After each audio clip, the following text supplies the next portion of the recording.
এবার ADC village নির্বাচন যে কোনো মুহূর্তেই যদি হয় কি না, তাহলে মোথা দল জয়ী হবে না বিজেপি, আর এই নিয়ে উঠছে রাজনৈতিক মহলে চাপানোতর।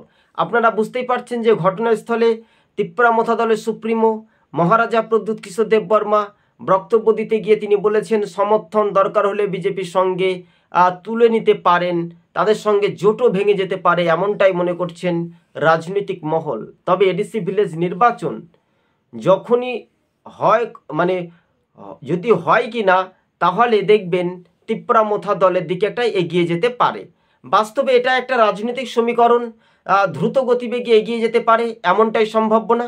আপনারা দেখছেন 24TV2 দর্শক বন্ধুগণ, খুবই সংক্ষেপে আপনাদের সঙ্গে আমরা প্রতিক্রিয়া বা প্রতিবেদনগুলি তুলে ধরার চেষ্টা করছি।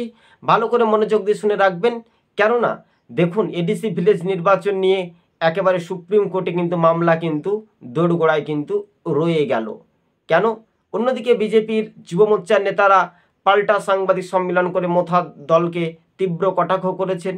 তবে এইভাবে যদি কটাক্ষ করা হয়, তাদের যদি প্রতিশ্রুতি পূর্ণ যদি না করতে পারে, তাহলে তাদের সঙ্গে জোট না থাকাই ভালো, এমনটাই মনে করছেন রাজনৈতিক মহল।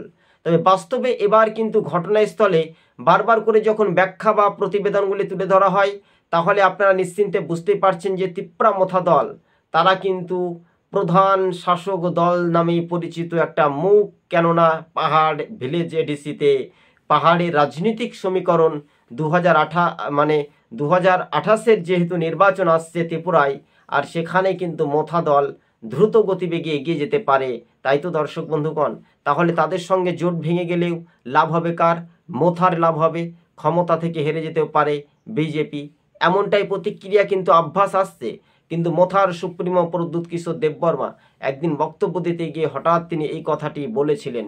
তবে এবার কিন্তু মহারাজারই দাপট, সেই জনজাতি ভোটাররা প্রদ্যুৎ কিশোর দেববর্মার দিকে কিন্তু একটা ভরসা রাখতে পারে, এমনটাই সম্ভাব্যত। তবে জনজাতি ভোটারদের প্রভাব বিজেপি না মোথা অবশ্যই মোথার দিকে এগিয়ে যেতে পারে।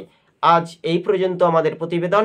24TV2 ইউটিউব চ্যানেলটি ভালো লাগলে সাবস্ক্রাইব করে পাশে থাকবেন। ধন্যবাদ দর্শক বন্ধুগণ।